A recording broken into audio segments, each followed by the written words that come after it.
हे गणराजा।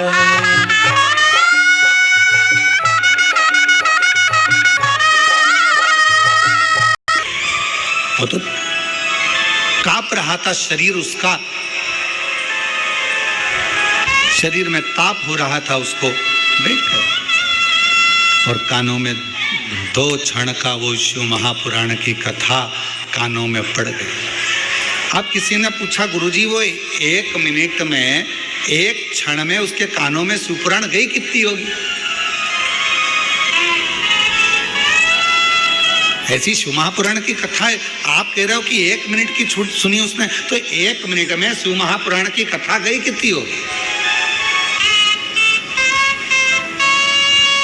कितनी पहुंची होगी?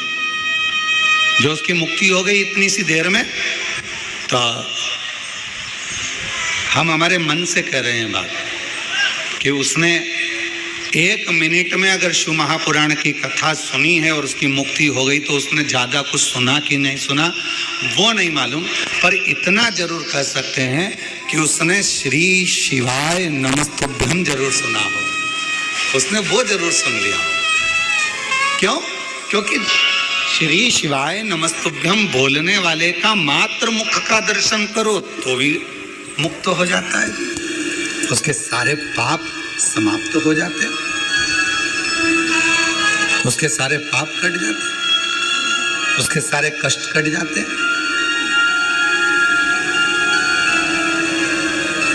और श्री शिवाय नमस्तुभ्यं,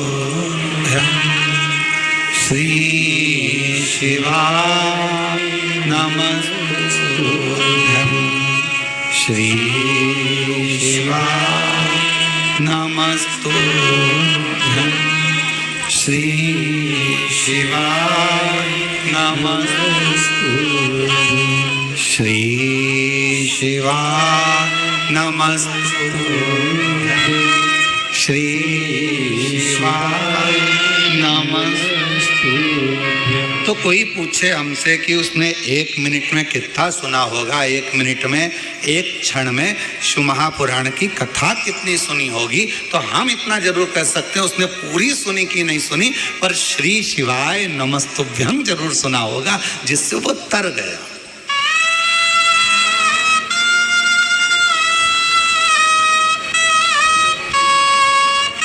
जैसे श्रीमद् भागवत किस किसने सुनी है? श्रीमद् भागवत सुनी है आप लोगों ने? श्रीमद् भागवत, अब श्रीमद् भागवत का पूरा 18,000 श्लोकों का 7,39,00,000 शब्दों का 335 अध्यायों का अगर कोई अध्ययन ना भी करे, स्मरण ना भी करे, पर ऊपर का ही नाम पढ़ ले, क्या? जम के बोलो, श्रीमद् भागवत। तो श्रीमद् भागवत के महत्तम में कहा गया कि केवल इतना सा शब्द अगर उसने पढ़ लिया श्रीमद् भागवत, तो समझ लो उस पर भगवान कृष्ण और राधा रानी की कृपा बरसना प्रारंभ हो जाती।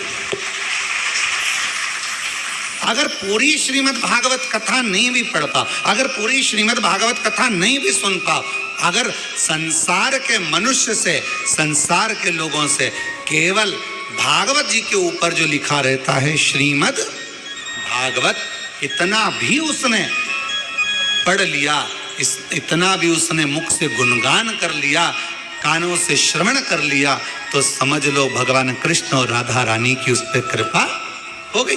उसी तरह शिव महापुराण की कथा वर्णन करती है कि देवराज नाम का ब्राह्मण चोरी का धन लेकर शंकर जी के शिवालय में पहुंच गया।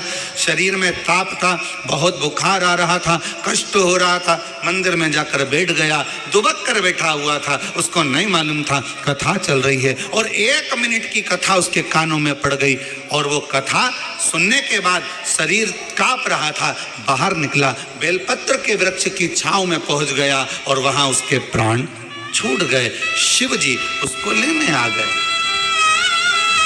क्या क्या गलत काम करा उसने वो भी समझ लीजिए। घर में पत्नी थी, पर एक पराई स्त्री को देखकर उसका संग पकड़ लिया, वैश्यावृत्ति कर ली।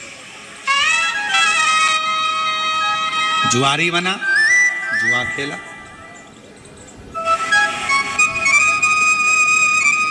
गलत गलत व्यसन करे। आखिरी में जो जिस वेश्या का संग उसको मिला था, उस वेश्या ने उससे कह दिया कि मुझे रानी के गले का हार ला कर दे। अब व्यक्ति काम में इतना पड़ जाता है कि वो रानी के गले का हार चुरा लाया, और रानी के गले का हार चुरा कर लेकर आया, और लाने के बाद वो रानी का हार उसको लेकर जा रहा था, और पीछे दूत लगे हुए थे राजा के सैनिक, और ये शिवालय में पहुंच गए। कितना पाप कर्म करा, ब्राह्मण कुल में जन्मा, पर ब्राह्मण कुल में जन्म लेने के बाद भी वो श्रेष्ठ कर्म नहीं कर पाया।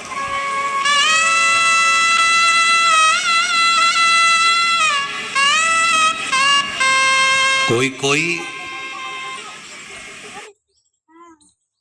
तेरे पढ़ाई का कितना भी टफ से टफ क्वेश्चन हो, बस फोटो खींचो, अपलोड करो और ये आंसर बता देता है। जैसे कि ये रहा। कोई कोई वैश्य होकर, कोई कोई शूद्र होकर, कोई कोई ब्राह्मण होकर, किसी भी वर्ण का है, किसी भी वर्ण, पर वो परमात्मा ये नहीं देखा कि वो ब्राह्मण है, क्षत्रिय है, वैश्य है कि शूद्र है। परमात्मा तो ये देखता है कि तेरे मुख से भगवत भजन कितना हुआ। परमात्मा ये देखता है तूने भूखे को कितना भोजन कराया, प्यासे को कितना पानी पिलाया, कितनी तूने शिक्षा किसी को दिलाई, कितनी औषधि दिलाई, कितना किसी के कष्ट को तूने दूर किया।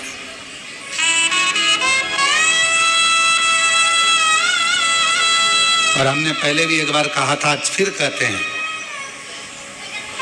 आपके पास देने के लिए कुछ नहीं है, आप अठन्नी किसी को मत दीजिए। आपके पास देने के लिए वस्त्र नहीं है, बिल्कुल मत दीजिए। आपके पास देने के लिए आभूषण नहीं है, बिल्कुल मत दीजिए। आपके पास देने के लिए अन्न नहीं है, मत दीजिए। आपके पास देने के लिए पीने का जल भी नहीं है, मत दीजिए। और शिव पुराण की कथा कहती है, कम से कम अपनी मीठी वाणी से केवल स्माइल देकर, प्रसन्नता देकर और प्रेम की वाणी का दान तो कर सकते हो, स्नेह की वाणी का दान तो कर सकते हो अपन। अरे मीठो मीठो बोल थारो काई बिगड़े रे थारो, मीठो मीठो बोल थारो काई बिगड़े रे मानव देह अनमोल है, माटी में नारोल है। यह मनुष्य का देह मिला है, मानव का शरीर मिला है, और अगर कुछ दान करने के लिए तुम्हारे पास नहीं है तो शिव महापुराण की कथा कहती है, अपनी मीठी वाणी का दान दीजिए।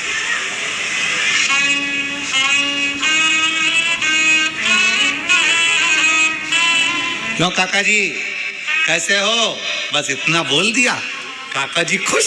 क्यों साहब, हमारा बीआई जी ने हमसे पूछा साहब कि कैसे हो? क्यों बीआई जी कैसे हो? एक फोन लगाया।